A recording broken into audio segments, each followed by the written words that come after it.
প্রতিটি জীবনকে মৃত্যুর স্বাদ গ্রহণ করতে হবে। জীবনের পরিসমাপ্তি ঘটে মৃত্যুর মাধ্যমে। জন্ম মৃত্যুর অন্তর্বর্তী সময়টুকু নামই জীবন। তবে মানুষের জীবনের এই গতি সবসময় অনুকূলে থাকে না, আবার জীবন প্রবাহ থেমে থাকে না। সুখ দুঃখ হাসি কান্না জীবনের অবিচ্ছেদ্য অংশ।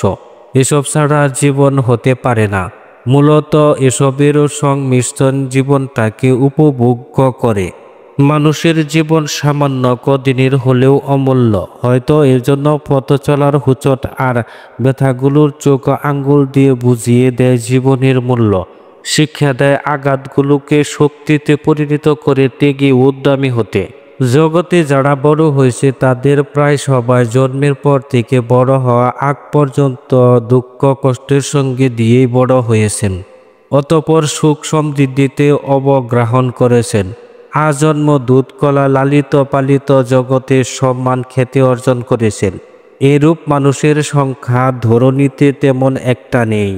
জীবন ঘুরির সুতো আমাদের হাতে নেই, এটি শুধু মহান আল্লাহ তাআলার হাতে। আল্লাহ তাআলা আমাদের বিভিন্নভাবে পরীক্ষা করেন।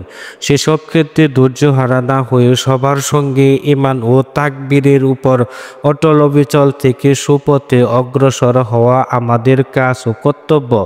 সুখ দুঃখ বিপদ আপদ ব্যথা বেদনা এসবের সমন্বয়েই জীবন। যারা এগুলোকে আল্লাহর ইচ্ছা মনে করে ধৈর্য টিকিয়ে থাকতে পারেন তারাই সফল হতে পারেন।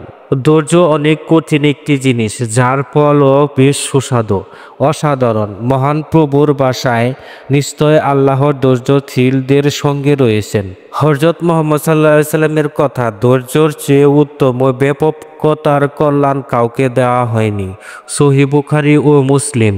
সফরকারীদের জন্য এর চেয়ে উত্তম প্রতিদান মূল্যবান পুরস্কার আশার কি বা নিয়েই হতে পারে, যে পুরস্কার প্রসঙ্গে কোরআনে ইরশাদ হয়েছে, হে মুমিনগণ, তোমরা ধৈর্য ও নামাজের মাধ্যমে সাহায্য প্রার্থনা করো, নিশ্চয় আল্লাহর ধৈর্যশীলদের সঙ্গে রয়েছেন। সূরা বাকারা। কুরআনুল কারীমে অন্যত্র আরও ইরশাদ রয়েছে, অবশ্যই আমি তোমাদের পরীক্ষা করব।